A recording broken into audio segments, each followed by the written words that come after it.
character of Dracula has been a mainstay in popular culture for well over 100 years at this point. While he started out his life as the villain of the novel Dracula by Bram Stoker, he eventually became a movie icon with Nosferatu in 1922, and more notably, the Universal monster movie Dracula in 1931. From then on, he's gone through many different reincarnations. You have the Hammer films of the 50s and 60s, the Francis Ford Coppola film in the 90s, even in the modern day we see stuff like The Last Voyage of the Demeter, the Hotel Transylvania series, and the 2024 remake of Nosferatu. Dracula has made his mark in a lot of places and artistic mediums, and video games is no exception. In 1987, the video game world would see the release of Castlevania, the first of many in a long-running franchise that would go on to revolutionize the action platformer, as well as create all new genres in its wake. Now, we're still a ways away from looking at those games, I know, but I think it would be fun to look back and see where this iconic franchise got its beginnings. Castlevania is the product of Konami, a company that got its start in the 1960s, but eventually got its reputation from releasing video games. At least that's how everyone seemingly knows about them. I don't think anyone is going around talking about their jukebox repairing services from the 60s. Either way, it was in the early 80s when Konami saw real success in the video game industry. They were responsible for arcade games like Frogger, Super Cobra, and Track and Field. Side note, I was a little surprised seeing Konami develop Frogger. I guess I just figured it was developed by Midway since they had such a big arcade game scene in the early 80s. Anyways, Konami soon made their way to the home console business when the Famicom and NES were released and saw success there with Gradius, an old-school shoot-'em-up, or as some call it, a boomer shooter. What a wonderful name for a genre. The lead director of Castlevania was Hitoshi Akamatsu, and he was known to have been massively influenced by Western horror movies. Being such a fan of those movies, Mr. Akamatsu decided he wanted to make somewhat of a tribute/parody of those movies. And I mean, the inspirations are pretty apparent. The main villain is literally Dracula, after all, and many horror icons make appearances in this game. The inspirations don't stop there. Our hero Simon Belmont was almost named Peter Dante, which was supposed to be a reference to Peter Cushing and Joe Dante, both of whom were involved with Western horror films. Simon's father's name was also supposed to be Christopher Dante, referencing Christopher Lee. While the Peter Dante name didn't stick, Simon's canonical grandfather did end up being named Christopher in the end, but we aren't at those games yet, so one step at a time. Also, this is another little fun fact. The reason Simon uses a whip is because Mr. Akamatsu really liked Raiders of the Lost Ark. Which, I mean, fair enough. That movie kicks all sorts of ass. Unfortunately, there really isn't a whole lot more related to the development of this game. I mean, it makes sense. It was the mid-'80s, and details of game development around that time can be murky. We don't really know a lot of the people involved with making the game around this time either. Most Japanese game developers from this time would go by pseudonyms in the game's credits, if there were any credits at all. From what I've seen, this was supposed to protect a company from having their developers poached to different companies, or at least that was the idea. Also, a lot of Japanese companies pushed the idea that games were a group effort and people didn't really need individual credits. Thankfully, that norm has since changed, but it doesn't help when trying to uncover the history of older video games. Anyway, we should probably get to the plot, or whatever little plot there is. I mean, does it really surprise you? This is the 80s. There weren't really any games not named Final Fantasy or Dragon Quest trying to tell in-depth narratives, but here's what we got. The year is 1691, and chaos again is starting to thrive in the world. It is said that every 100 years the evil Count Dracula is reborn into this world due to that chaos. Realizing this, a group of individuals who want this chaos to reign sneak off during an Easter celebration to revive Dracula. And I'm gonna be real, I'm just reading this shit off the Castlevania wiki. None of this is actually mentioned in-game. If we're just going off details from the game and maybe the manual, all we know is that Dracula is a douche, and you, Simon Belmont, must go stop him as current head of the Belmont clan. As of now, we don't know much about the Belmonts, but eventually we'll figure out in subsequent games why Dracula and the Belmont clan have their generational beef and other past events that led to this game. For now, though, it's off to save the world from Dracula.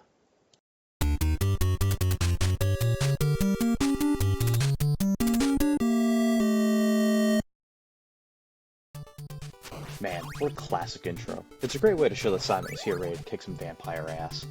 What also helps is the intro theme, and you know, we'll start there. The music in this game rocks. The soundtrack was composed by Kinuo Yamashita and Satoe Terashima. I'm so sorry if I got those wrong. And I think they did an excellent job at making music that both amps you up and unsettles you. The Stage 1 theme, Vampire Killer, gets you excited to begin your adventure, and would eventually become the theme for Silent Belmont. The Stage 3 and 4 themes for the Castle Ruins and Catacombs respectively gives you an uneasy feeling not knowing what you'll encounter next. Stages 5 and 6 both have tracks that'll get the heart rate back up while giving you a sense that you're running out of time to kill Dracula and his goons. I mean, shit, out of time is literally the name of the Stage 6 theme. Finally, the theme Nothing to Lose, which plays on the Grand Staircase and the first phase of Dracula, along with the second phase theme Black Knight, is an awesome two-song combo to use for a final battle. This soundtrack is as classic as they come, with many songs being remixed throughout the years as the series continue. I'd like to say personally my favorite song in this game is from Stage 5, Heart of Fire. I think that is an excellent song. This game doesn't look too bad for a 1987 NES game. All the background art looks really good, and nothing in my opinion hides in it and leads to cheap hits, with only the bats in Stage 2 and the crows in Stage 3 being the slight exception. The actual sprites look pretty alright too. Simon's looks solid even with the limited animation he has, and the enemy sprites are also pretty good if a little basic. The bosses are where the art really shines. This is where you get a lot of the classic horror references, like with the giant bat, the mummies, Frankenstein's monster, and the Grim Reaper. It's not all perfect though. Dracula's first form doesn't look too terrible, but I don't know what they were doing giving him that giant nose. For his second form, well, all you need to know is the community has dubbed him the Cookie Monster, and man, that name fits all too well. Still, even with its flaws, I really like the art style this game has, and I feel it hasn't aged too poorly. Future installments on the NES would improve the art style though, if you ask me. The action platformer is kinda doing it a disservice, but I'm also not really sure how else to describe it, so we'll just rock with that description. You move Simon through various stages, taking on the challenges ahead with your trusty whip of the Vampire Killer, using it to kill the enemies in your way. You can also use it to destroy candles that are plastered fucking everywhere in the castle, along with specific walls that can hold extra goodies. At the end of each stage, there will be a fight with one of the bosses, and when you beat them, you grab an orb to move on. Why an orb? I don't know, but it does refill your health, so I can't complain too much. There are also 5 different sub-weapons in the game: the dagger, the axe, the stopwatch, the cross, and the holy water. The dagger is honestly just about useless. Like, sure, it's a functional long-range option, but if your selling point is being functional, it's safe to say you shouldn't grab it unless absolutely necessary. I only really remember it's in the game when I accidentally pick it up and it replaces what I had. Yeah, it's not until later in the series where you can re-pick up the sub-weapons you drop, so if you accidentally picked up the dagger when you had a much better loadout, tough shit buddy, you'll take the dagger and you're gonna like it. The axe isn't horrible, but I only really use it on the giant bat fight in Stage 1, and that's kind of it. It can be useful to take out enemies on higher platforms, so take that for what it's worth. The stopwatch is pretty fun to use, and is really helpful in certain areas, including the giant Medusa head in Stage 2, and the first section in Stage 4 in the catacombs. It does cost the most hearts to use though, so be careful of that. By the way, your sub-weapon ammo is hearts. You'd think they'd heal you, but no, it's these pot roasts you find in the wall that heal you. I'd harp on this more, but I think everyone who's played the game has done that already. The cross is an excellent item that can hit multiple times due to it acting like a boomerang. Funnily enough, this was actually a name given to the cross when it was localized here in America. Nintendo of America didn't want much of any religious imagery in their game, so they renamed the cross to the boomerang. Anyways, the cross is pretty useful at any point in the game, even with the final bout of Dracula. Finally, the one above all, the holy water, or the firebomb here in the States. It hits like a truck and it lingers on the ground for a few seconds, dealing a lot of damage at once, and making fights like the one with Frankenstein's monster and death a complete joke if you have the double or triple shots. Speaking of which, these let you shoot 2 or 3 of your sub-weapon at a time, which, combined with something like the holy water, makes the game easier to manage. It kinda gives you a feeling like you're powering up Simon as you play, which is pretty fun. What does suck though is that if you pick up a new sub-weapon, you lose your double or triple shot and are back to square one. I mean, it makes sense, but it does kinda suck losing a triple shot holy water for something shittier. Now, what do I mean when I say the game is easier to manage? Well, it's quite simple. This game is really fucking hard. If you look up the term Nintendo hard in the dictionary, this game will be there, alongside with Battletoads, Mike Tyson's Punch-Out!, and Silver Surfer, and this game's sequel, but we'll get there later. Also, I wasn't kidding, there actually is a Wikipedia article based on the phrase Nintendo hard. But that's a Wikipedia, ladies and gentlemen. Where was I? Oh yeah, this game will kick your ass if you aren't ready for it, and there's a few clear reasons why. Firstly, Simon is very stiff to control. He's certainly no Mario or Mega Man on his feet. His ground speed is pretty slow, and while the Belmont strut is iconic, I sometimes find myself jumping around to get a move on. Speaking of jumping, that's another issue with Simon's control. When you jump with Simon, you cannot control yourself in midair to reposition yourself. Once you jump in any direction, you're committed to that jump no matter what. Now, stiff controls aren't the worst thing to overcome. I mean, it is a game from the 80s, you kinda have to forgive it for not being perfect. However, the second main issue with this game really makes it tough to deal with, and that is the knockback. Very simple concept. You get hit, you get knocked back. I guess back then it was supposed to make the game more realistic, but now everybody sees it as archaic game design. There will be your fair share of deaths where you commit to a jump over a pit only for a fireball or a Medusa head to snipe you out of the air and kill you. There are also some enemies that can really fuck you up too. Small enemies like bats, crows, and the aforementioned Medusa heads are really tough to hit at times, and they'll chip away at your health. Axe Knights and Bone Pillars that show up in different stages take forever to kill, and need I bring up the damn Fleamen. These little bastards are not only hard to hit, but will run circles around Simon if you don't kill them fast enough, leading you get hit a lot. That leads me to the final issue, the level design. I will say, for the most part, the game is designed just fine, but there are some glaring flaws. Stairs that are all over the place can be a nightmare to traverse. It isn't even the worst in the series, trust me, we'll fucking get there. But there are moments where you could just take a hit because you can't jump on or off the stairs. There are some spots in this game that I struggle with all the time.